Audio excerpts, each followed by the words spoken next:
All right. So before we start the interview, I just need you to confirm that with a verbal yes, that you give your permission for this interview. Yes. Okay. Thank you, Prue. So we're here today with Prue Hyman. So I've told you that we're doing the interview in 5 or 6 big sort of chunks of information. So the first chunk of information, or the first question, is about the background about your life. As you think about where you are today, how would you depict the journey that brought you to this point? So that is, what are the central commitments to your life? What does your career look like? And what do you consider your most significant lifetime achievements professionally? And I'll remind you of those questions if we need to. Okay. Well, I grew up in London and went to Oxford University for my undergraduate degree and did PPE, philosophy, politics, economics, and specialised in statistics. I was a maths grad. Initially, I was going to do maths, but I decided I wanted to do something more relevant to the world. But I had the maths and stats background, which was useful, and I did a postgraduate stats thing. So although I never did a PhD, I at that time you could get an academic job in New Zealand anyway with in my sort of area, because I had the maths and stats background where economics was just getting more mathematical. I got a job at Victoria University of Wellington in 1969 when I was about 25. And I travelled from England to New Zealand basically because my first partner was a New Zealander, and I needed a job, and Treasury offered me a job, Vic offered me a job, and I decided on Vic. So this is very pre or very early second wave, and I was more of a lefty probably than a feminist. Naturally, although I was a natural feminist, I was the first. I campaigned to get onto the Oxford Union, admission to the Oxford Union. Women weren't admitted to the Oxford Union when I was started at Oxford, and I campaigned to get in there. So I was a natural feminist, and I was one of the first 2 women elected to the standing committee of the Oxford Union. Because people persuaded me that once we got in, I had to make speeches, and I was terrified. It was probably the most terrifying of my life, and stood me in good stead with lecturing to 300 students. And so I was, a natural feminist from the beginning, but hadn't thought about a great deal about it apart from just a sort of basic equality. Okay, so I'm now in New Zealand in 1969, finding my way as an academic with no teaching training. My first lecture to 300 first-year students. It was fairly hair-raising. It was maths and stats rather than economics that I was teaching at that point. And I taught some economics as well, of course. But my big class was 300 students at 5 to 6 at night, repeated from 6 to 7, because they were mostly part-timers, and it was before the day when part-timers got time off. That was how 3 days a week. That was how I started, and it was pretty amazing, really. But I coped, and they didn't want to be doing the compulsory maths and stats for commerce degrees either.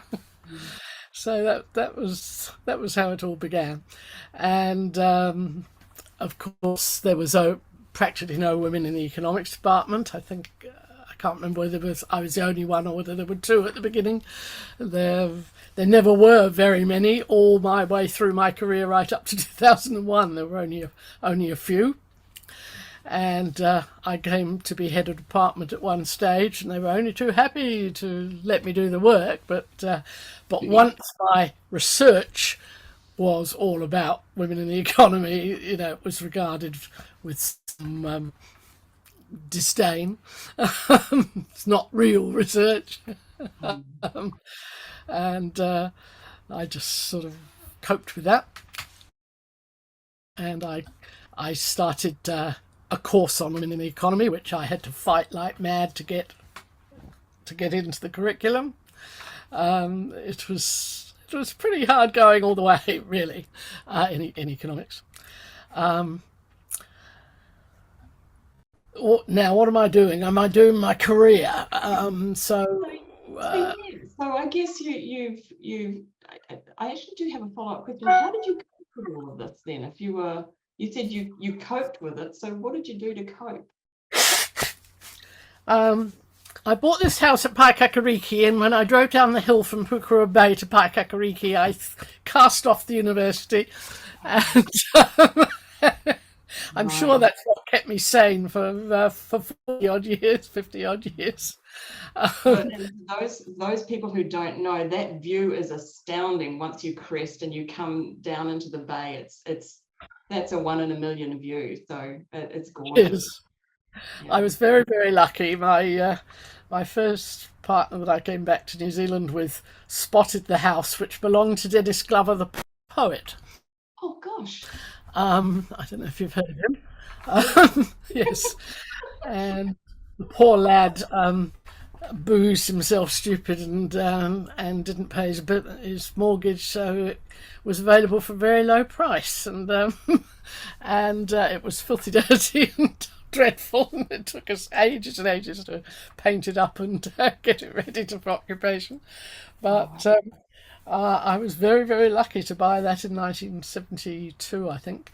I'd only been here about 3 years. I'd been living in Wellington. I was absolutely determined to buy the beach because I had a grandfather who lived at Brighton Beach, which is a pebbly old beach, and but I fell in love with that beach, and then I fell in love with Paikakariki Beach.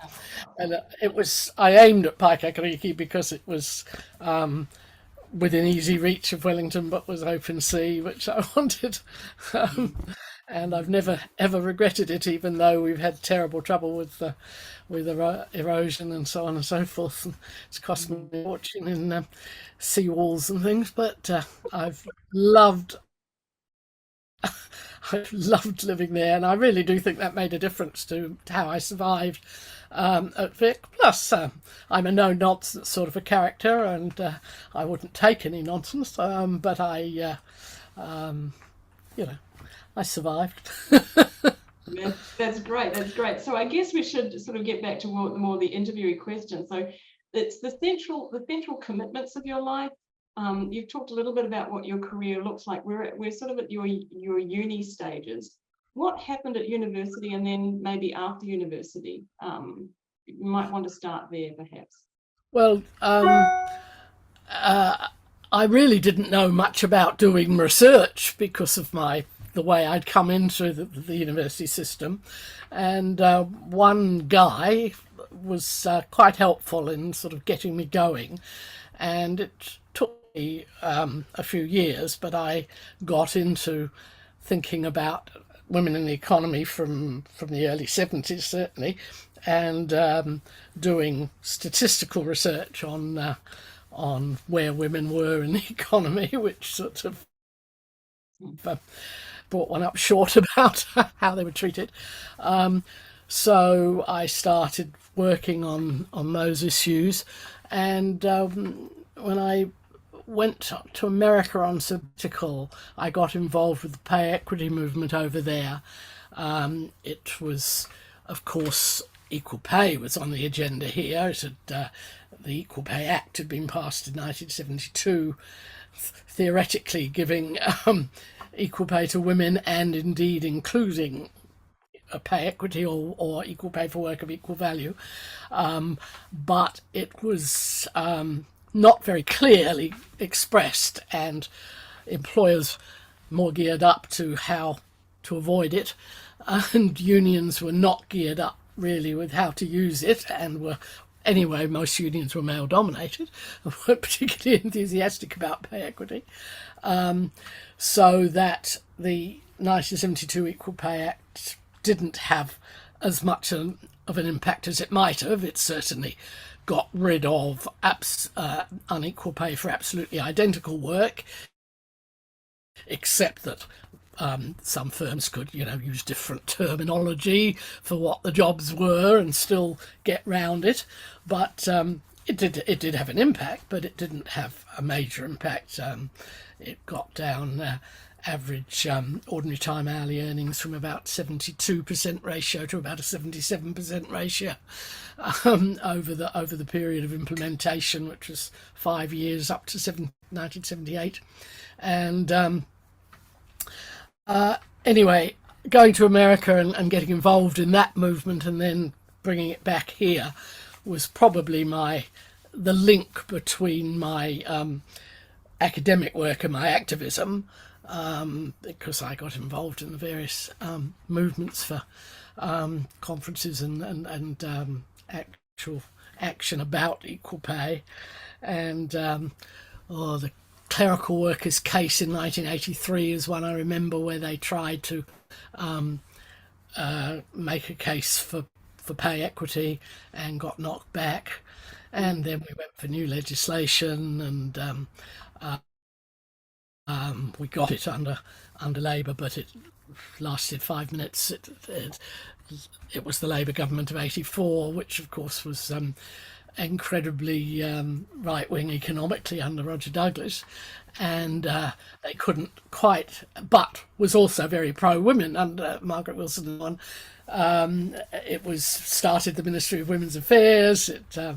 It was trying to do women's social policies, but it didn't want a VAR of the economic policies. So it took until 1990 to pass new legislation, which was repealed immediately by incoming national government.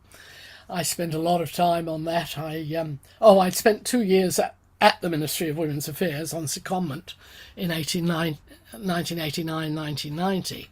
I'd been advising them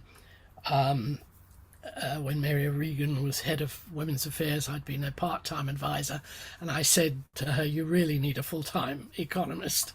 And she said, "Well, come down." And I said, "Well, I would only do it on leave without pay if I can get it from the university," which I did. And so I was full-time there 89 and stayed on for 80% of my time in 1990. When I also, back at Vic, got the Women in Economy course going.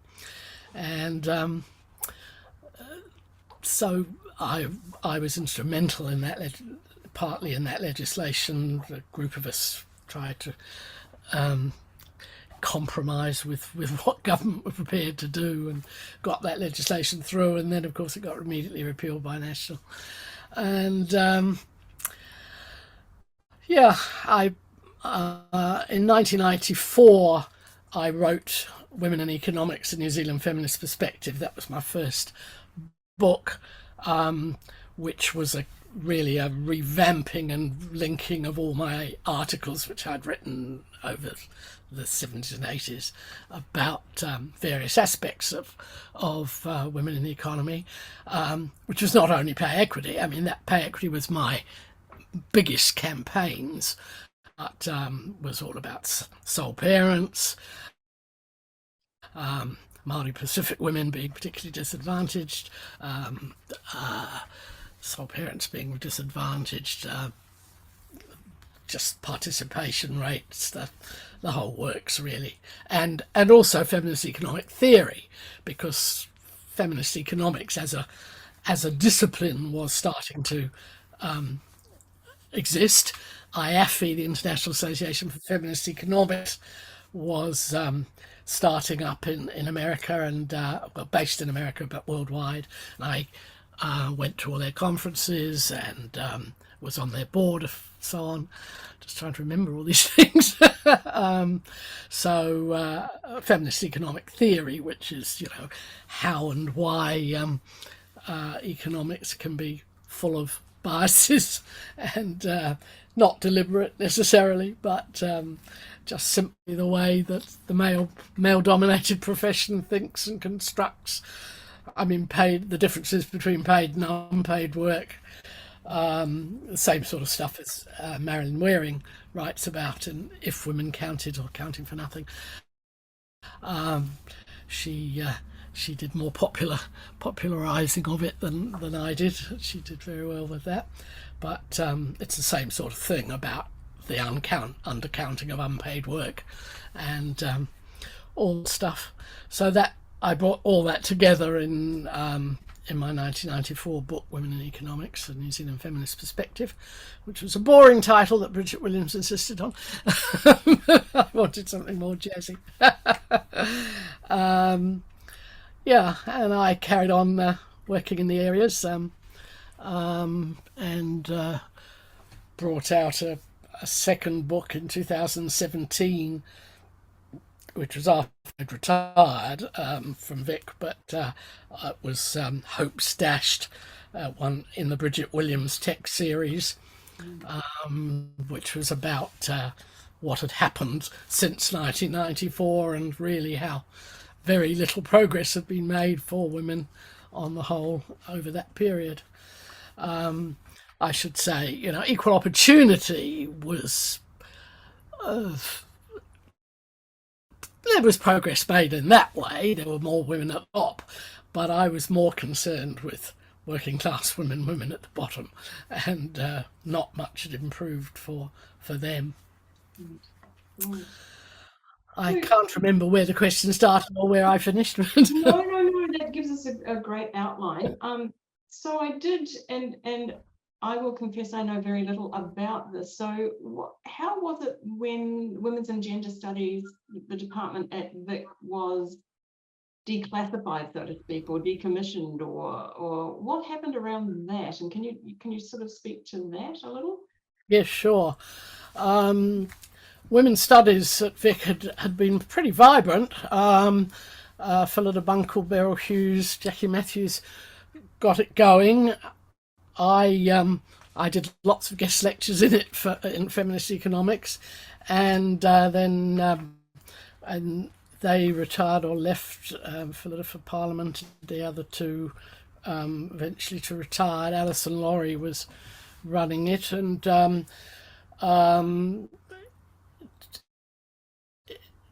it was going fine, but it got shifted to Karori, to the Teachers' College, which was not a good move. Kay Matthews was involved in it at that stage, and she'd had an education background, so didn't mind them moving. But and I went over earlier than that. I became half-time. I went down to half-time work at Vic. I can't remember what year, and shortly after that, Women's Studies could afford me because I was only half-time, and I moved over to being in Women's Studies, which was still called Women's Studies then. I was regretful about the change to Women and Gender Studies, which in retrospect, my gosh, I regret. One like mad. But we still had reasonable numbers, but frankly, the university by then was, I don't know, run by people who weren't sympathetic to it, and it was undermined, quite honestly, and students were told courses weren't going to be offered that were meant to be offered, and proceeded to drift off to other courses. And of course, there were lots of good women within departments who were doing courses of their own within their department. I wouldn't rule that out for a moment, but Women's Studies just was allowed to disappear. Has it remained disappeared? Has it Yeah. Oh gosh. Oh yeah, there's no Women's Studies or Gender Studies as such. As far as I know, it hasn't been revived. It's all dispersed around departments. Right. There's plenty going on, but it's within departments. Right. Okay. So I guess the one question that we sort of haven't touched on with that first block of questions is what do you consider your most significant lifetime achievements? Well, to be honest, I'm a bit depressed about them at the moment because everything seems to be going backwards. I mean, obviously my work on pay equity was the most significant area I contributed to. I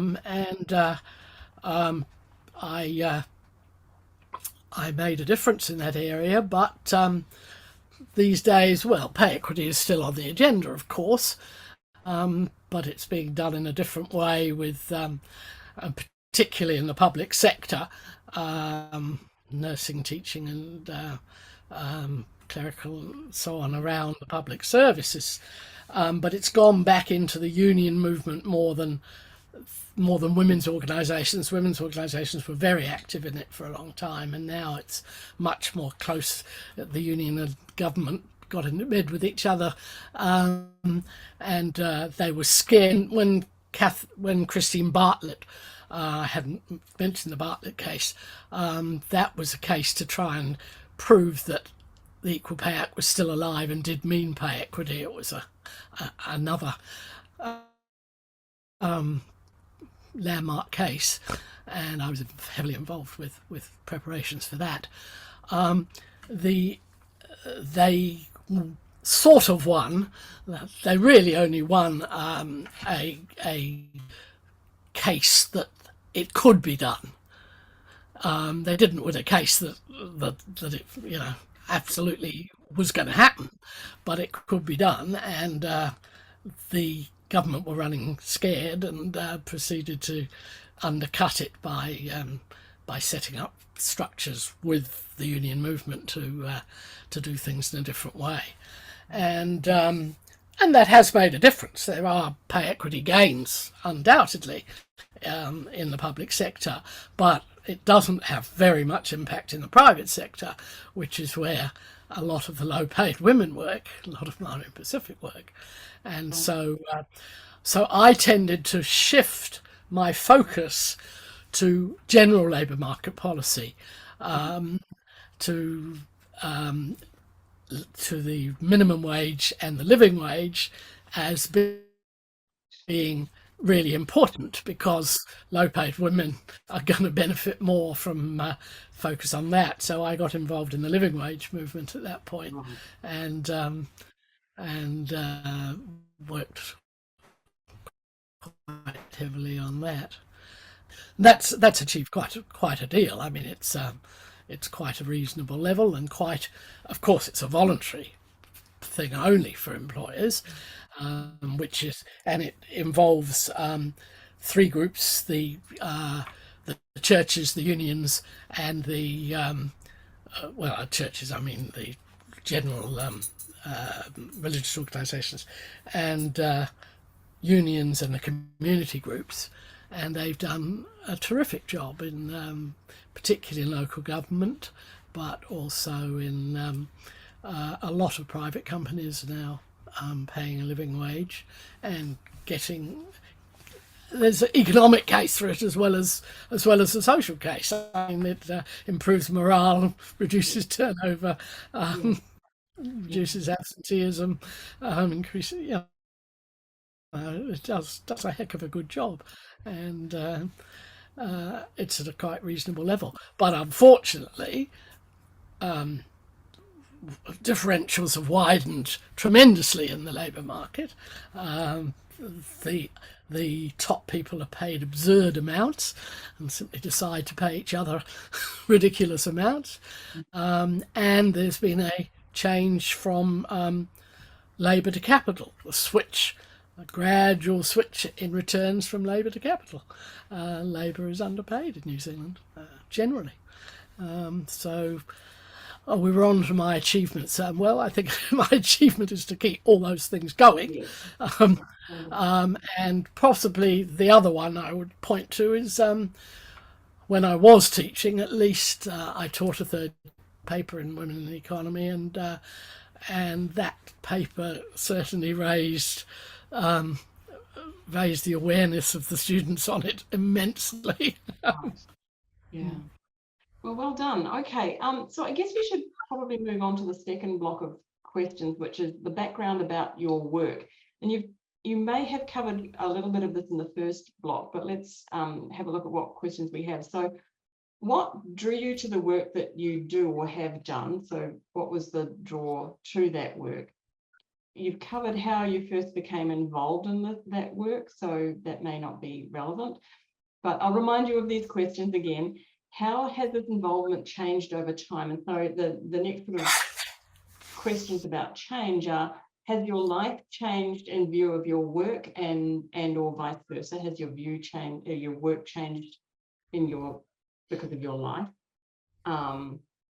And what else? What kinds of sites or sites of action, that is, of intervention, have you primarily focused on and why? So much of this you've covered. So let's go back to the first one. What drew you to the work that you do? What was the draw? Well, it was, I mean, a natural feminist sort of and class analysis and ethnicity too. I don't think it's true that that white women, although they dominated, I suppose, the feminist movement in the early days, I don't think it's true they ignored class and race issues and were totally bothered about middle class women. I think all three, and to some extent disability and age and so on and so forth, all the other variables that have impact intersectionality, as it is poshly called. I think I was drawn to realizing a lot of advantages I had, although as a Jewish lesbian woman I was also aware of the complexity of one's disadvantages, and I think that helped to make me aware of the disadvantages of others, which I didn't have. So I think I was drawn to working on those issues.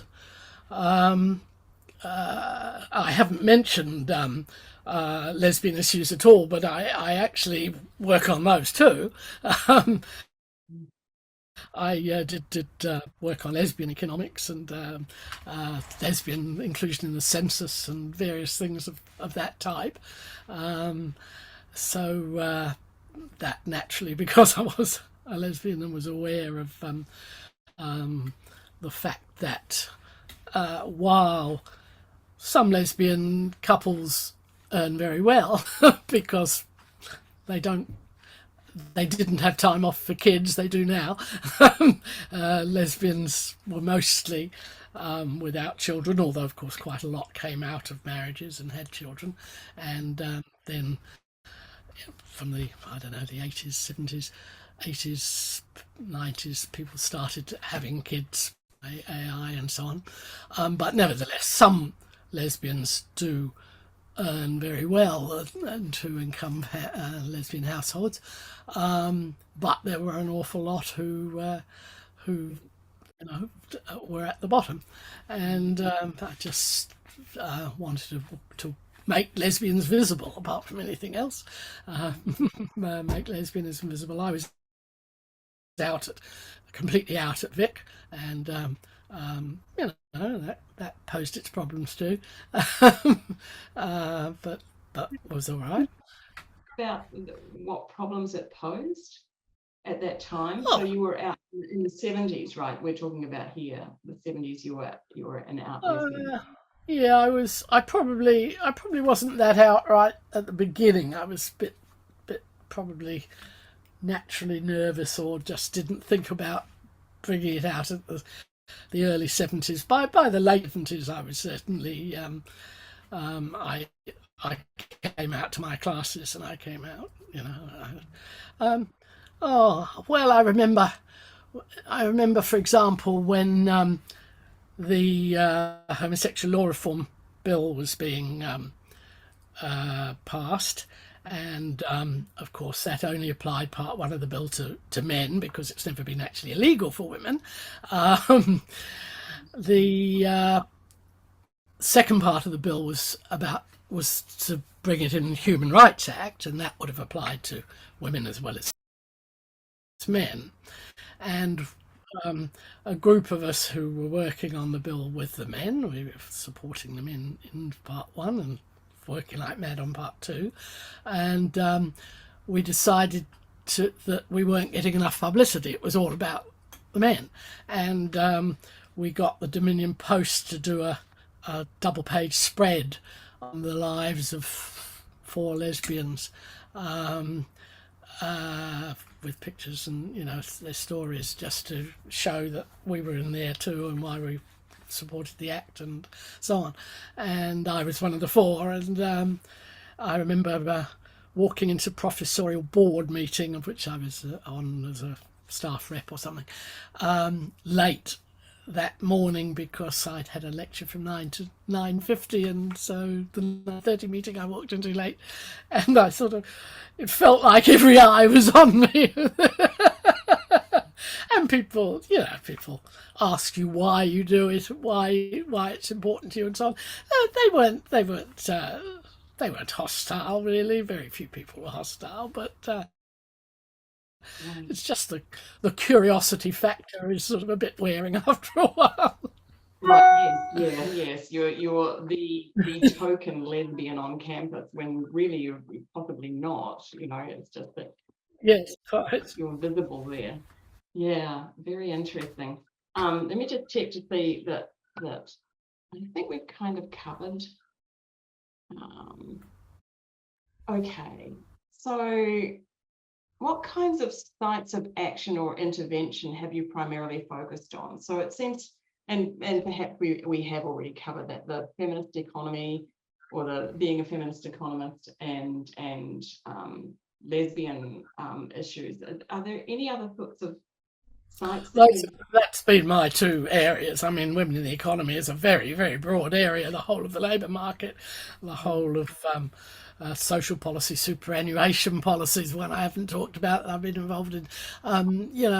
It covers a very wide range. I haven't been involved in, for example, violence against women. I mean, I've been very supportive of abortion law reform, although those ones, I mean, I'm obviously supportive of them, but I haven't been involved in rape crisis or refuge movement or anything like that. A lot of my friends were. Okay. So reflections on your work is the next section, and so the questions in this one are all sort of about feminism. So how do you understand the term feminism, and what has it meant to your work? We'll start there, maybe. Well, feminism at its simplest is simply equality for men and women. But it involves much more than simple equality, and equality is a difficult word because equality of opportunity is often regarded as sufficient, whereas equality of outcome, at least one should be moving towards. Feminism, one simply has to look at all the structures of society that support men more than women, and try and figure out what are the best moves to make things better for women, and feminism should make things better for men and for children too. Decent feminism, and it's not individual feminism. It's group feminism. It's feminism as a real action for all women. Right. I think it's not enabling prostitutes to have equal rights. It's trying to figure out why prostitution exists and Right. and should it and can one get round, kind of avoid the sort of structures in society that encourage it. So it's very simple to just go for individualist feminism, and I think third wave has to some extent done that. I think feminism as a class action is well, it's under threat certainly at the moment, and of course the current move, which is absolutely appalling, is to get rid of women altogether because of the trans movement. I am completely willing to say that I am a TERF, a trans-exclusive radical feminist. I'm not anti-trans, of course. Individual trans people should have human rights, but I worry tremendously about the extremists in the trans movement who say trans people should be admitted to the other gender. I mean, sex and gender are two different things. Biological sex cannot be changed. There are a few intersex people who have to decide what is best for them, but we are born men or born women, and we biologically we can only stay that way. But of course, those who want to use the word gender and want to change their gender, that's okay, but it's a worry that there's a huge movement towards it at the moment. I think it's become very fashionable. I mean, it's not surprising that women want to be men. Men get a better deal. But some perfectly good butch lesbians are being persuaded that they're men, and their parents love it because they don't want butch lesbians. They'd much rather have a male son. And in reverse, the men that want to be women, there's a lot of trans women who agree with us, who just want a quiet life as dressing as women, behaving as women. Fair enough. Although behaving is a weird thing, because a lot of trans women get up in the garb that women wouldn't touch with a barge pole, in their clothing and their behaviour. And I think it's a great shame. Feminism to me, feminism to me meant breaking down the binaries between men and women in behaviour. When it didn't want extremes in how males and females were treated. Of course, women bear the children. That you cannot get around, and that leads to some differences. But we wanted to break down the differences between men and women. Women can do anything was one of the slogans, and instead of that, they're going to hopping over, which from male to female, and making the binary even worse. And that's incredible. Yeah, it is a really complicated issue, and I guess we probably should try and get back to your life and what the next set of questions are about. Well, I'm being active on it. I'm being active on this issue. I'm still I'm 79, and I'm not the most active on it, but I'm in LAVA, the Lesbian Action for Visibility in Aotearoa. We're working on these issues because we're really worried. I mean, in New Zealand, it's gone mad. I mean, not only of the Birth, Marriages and Deaths Act that you can just simply sign a form and hop over. And that, as an economist, is appalling because all our statistics about males and females are going to be wrecked by it. They're small enough, hopefully, that they won't be wrecked. But when it comes to women in prison, a trans woman who rapes a woman in prison is regarded as being a woman raping a woman, not a man raping a woman. Okay. And those numbers are quite small, so they can be completely ruined Right. by Right. this. So And governments are.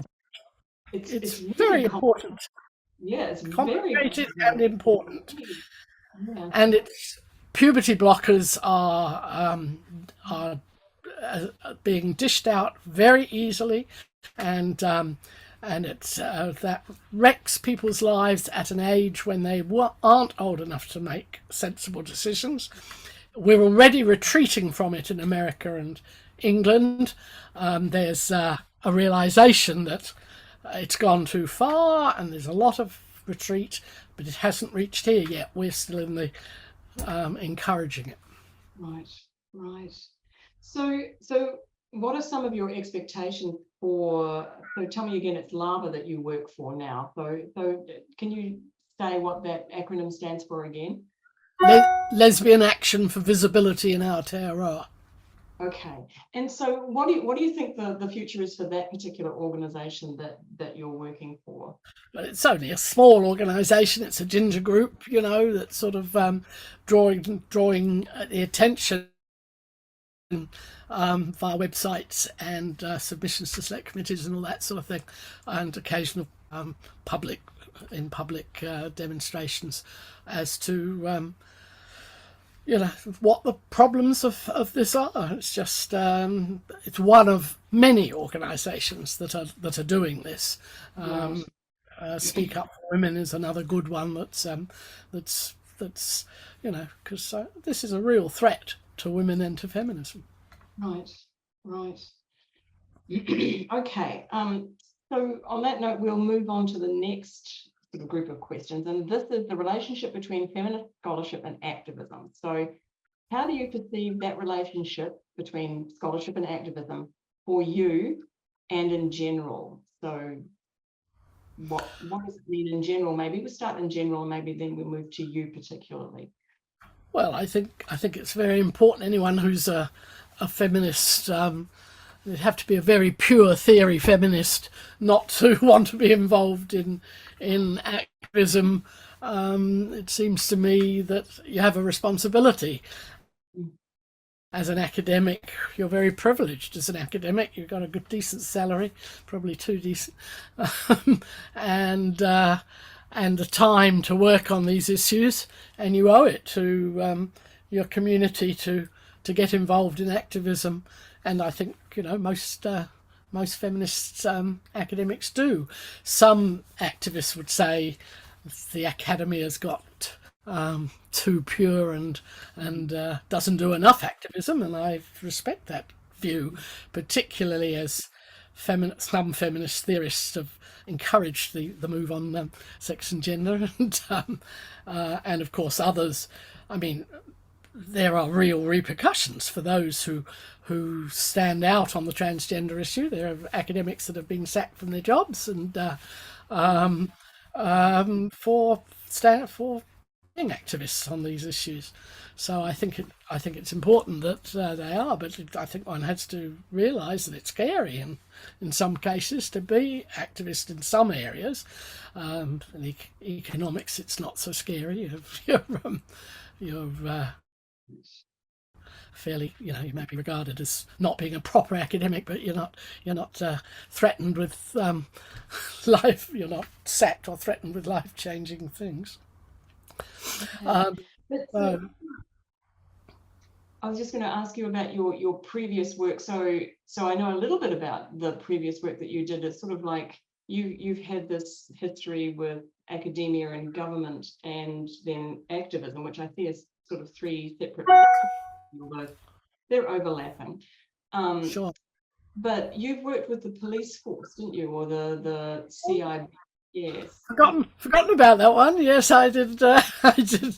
I wrote I did it with a student who was doing it for a master's, or women in the CIB, and why why women weren't doing better in the CIB. I could have written we interviewed loads of people, and I could have written the report without interviewing anybody. It was completely obvious that it wasn't a family-friendly place. It's difficult for it to be a family-friendly place because it's you're needed when you're needed, but its culture was incredibly anti-feminist or pro-male, and yes, we wrote a report on it. I think there've been follow-up reports since then done, but I'm not sure. Well, I think more women are promoted to the top in the police these days. More women are promoted everywhere, but one has to be a little suspicious as to which women, and whether they're women who are mentoring other women through, or whether they're women who reckon I made it and so can you. And even then, they're not always front. They're often sort of more backroom than in front of the public type thing. Yeah. So I guess we should clarify. So CIB is the Criminal Investigation Bureau, correct? Yeah. And this was in the early 2000s? Well, I think it was earlier than that. I can't remember. I'm sorry, my dates are terrible for me. Not a problem. So the next question is and it's in the same block of questions. So it seems like a no-brainer, but I'll ask it anyway. Do you identify as feminist?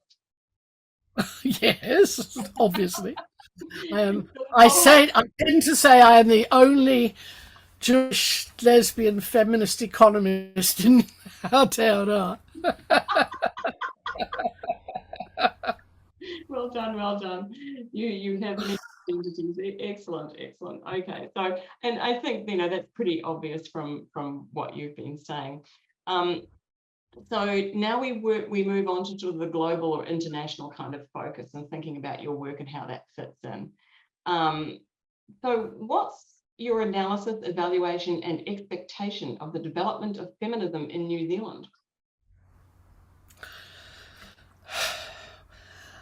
I don't know. I'm a bit old for that question. I think and I'm a bit depressed about it, as I've indicated, because a lot of feminist organisations are actively going along with the business that practically abolishes women, that talks about pregnant people and menstruating people and so on and so forth. I really think it's very, very dangerous what's happening, and a lot of feminist organisations go along with it, or so-called feminist organisations. The oversimple sympathy for trans, which I don't have any objection to, doesn't stand up to scrutiny about how society should be organised, quite frankly. So I don't know. Young feminists, I don't unfortunately have a heck of a lot to do with very young women. I haven't got children of my own, and I have grandchildren. And as you get older, you tend to mix mostly with, in that case, with people your own age. But there are some young feminists who get it, who are still fighting the fights that we fought, and I believe everything goes in cycles. I think the trans movement thing will be rectified over time.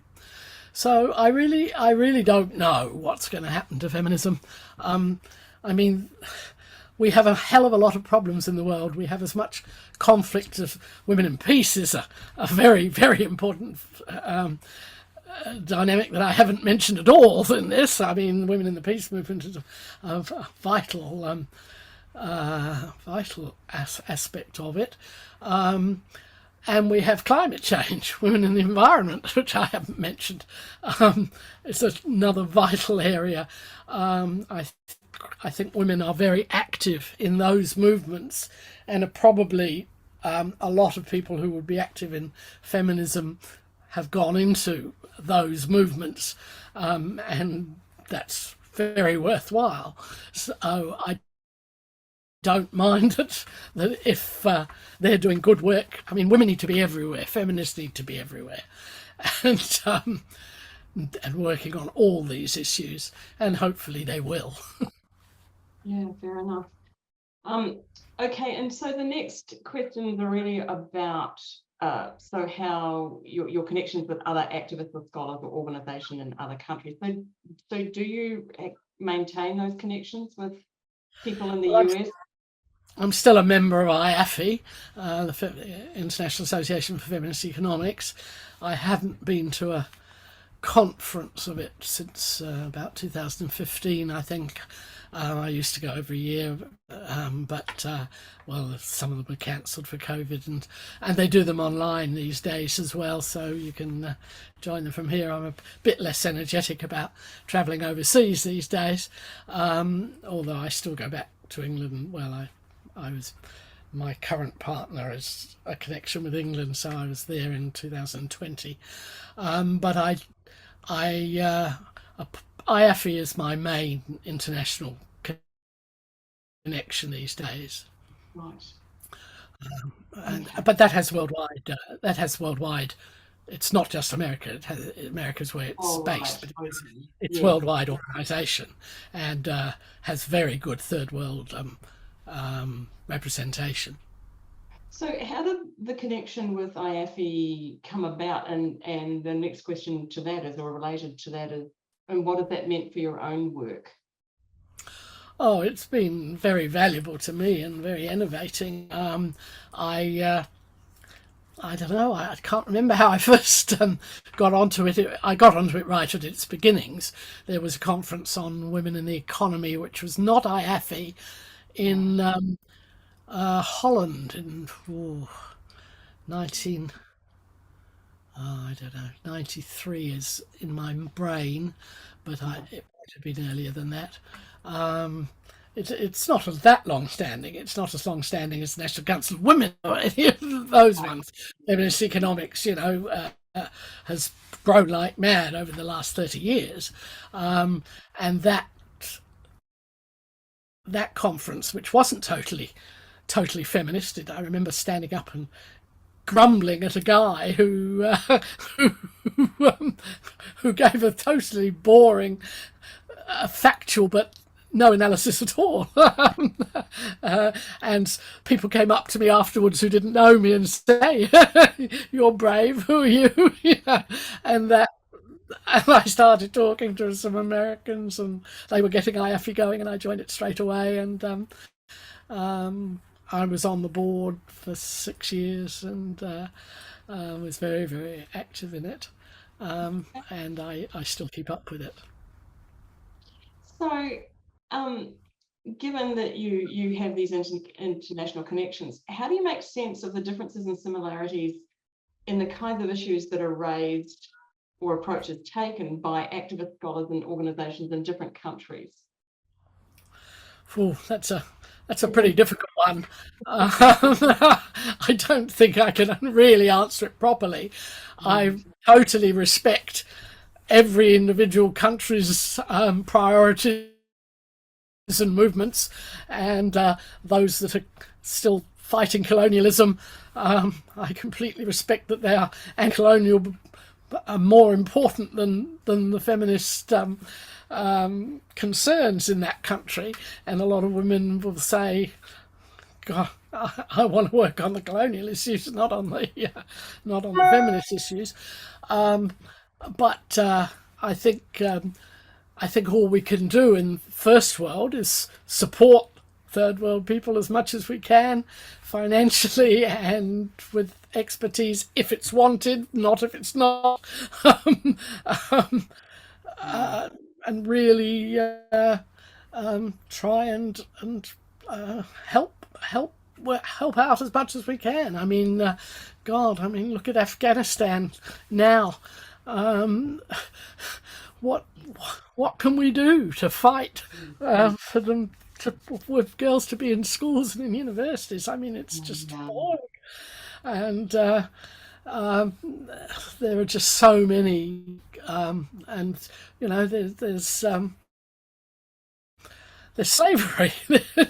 there's incredible problems right through the world. We don't know how lucky we are. I grumble about how things are here, but God, I mean, we can go. We can help if we possibly can in these countries, but we have to be respectful to what their concerns are. Yeah. Okay, so that's all the questions that I've got written in the script, but I wanted to sort of think about Aotearoa New Zealand and thinking about, well, I can't do this interview without thinking about recent events. So Jacinda Ardern has stepped down as Prime Minister, and now we have Chris Hipkins. And so many questions about, you know, New Zealand being the first to grant suffrage to women, and yet the third female prime minister that we had received all the vitriol and threats, death threats and all the rest of it, and rape threats. Do you think, this is a really sort of naive and fairly broad question, do you think New Zealand's made progress? Just one thing I have to say before I answer the question: I won't have to grant suffrage, to fight for and win suffrage in New Zealand. Women fought for and won suffrage in New Zealand. Yes, they weren't given it, handed on a plate. Thank you. Incorrect. Yeah. Sorry, I've lost the train of the question now. So thinking about New Zealand, has it advanced? Have we made headway since the 1800s? Well, it's always steps forward and steps back, isn't it? As it is in for everything.